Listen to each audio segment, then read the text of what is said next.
જય હિન્દ. હું રેશમા પટેલ, ગુજરાત પ્રદેશ મહિલા અધ્યક્ષ, આમ આદમી પાર્ટી. આજે મારે ભાજપના ભડકાની વાત કરવી છે, ભાજપની ભૂંડી હાલતની વાત કરવી છે. કારણ કે જે ભાજપ ઉપર વિશ્વાસ મૂકી જનતાએ એને જનતાના કામ કરવા માટે બેસાડી છે, એ ભાજપે જનતાના કામ તો કર્યા નથી, ભાજપ જનતાને કફોડી હાલત કરી છે. પણ આજે એના પાપના પોટલા ભરાઈ ગયા છે. એટલા માટે આજ ભાજપની ભૂંડી હાલત થઈ રહી છે. કારણ કે એ વસ્તુ સાબિત કરે છે કે જે ભાજપના ધારાસભ્યો છે પોતાના વિસ્તારના કામ કરવા માટે પત્રો રમી રહ્યા છે. અહીંયા હું એક પત્રની વાત નથી કરતી.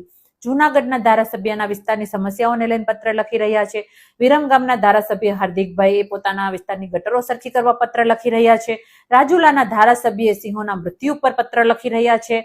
ભાવનગરના ભાજપના મેયરે આત્મવિલોપનની ચીમકી આપી રહ્યા છે અને અસંખ્ય હોદ્દેદારો ભાજપ સામે બંધ પોકારી રહ્યા છે. આ એટલા માટે કે ભાજપે જનતાના કામ કરવાને બદલે પોતાના પક્ષને કોંગ્રેસ યુક્ત કરી દીધી છે અને કાર્યકર્તાઓની પણ કફોડી હાલત કરી દીધી છે, જનતાની પણ કફોડી હાલત કરી દીધી છે. ત્યારે આ તકે મારે એટલું કહેવાનું છે જનતાને અને કર્મનિષ્ઠ કાર્યકર્તાઓને કે હવે ભાજપને ઘર ભેગી કરો. કારણ કે આ ભાજપ હવે ભાજપ નથી રહી, આ ડુપ્લિકેટ ભાજપ છે. કારણ કે આ ભાજપે આપણને આપ્યું શું તો કે ડુપ્લિકેટ નેતાઓ આપ્યા, ડુપ્લિકેટ દૂધ આપ્યું, ડુપ્લિકેટ મંડળીઓ આપી, ડુપ્લિકેટ ટોલ આપ્યા, ડુપ્લિકેટ રોડ આપ્યા, ડુપ્લિકેટ થી ભરેલું આ ભાજપે આપણને ક્યાંય પણ છોડ્યું નથી. અધૂરામાં પૂરું બાકી રહેતું હતું તો પંચાયતોની કચેરીઓ પણ ડુપ્લિકેટ આપી દીધી, અધિકારીઓ પણ ડુપ્લિકેટ આપી દીધા.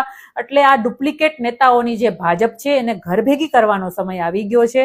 જનતાને મારે ખાસ કહેવું છે કે આવનારી સ્થાનિક સ્વરાજની જે ચૂંટણીઓ આવશે એમાં આ ભાજપને ઘર ભેગી કરી તમારો મતાધિકાર છે એની શક્તિ બતાવી અને આ ડુપ્લિકેટ ભાજપને ઘર ભેગી કરો. કારણ કે હવે આ કેશુબાપા પટેલની ભાજપ નથી, હવે આ અટલ બિહારી વાજપેયીની ભાજપ નથી, આ કોંગ્રેસ યુક્ત ડુપ્લિકેટ નેતાઓની જે ભાજપ છે ને એને ઘર ભેગી કરો અને જનતા માટે આમ આદમી પાર્ટીને વિજય બનાવો. આ સંદેશ સાથે ધન્યવાદ.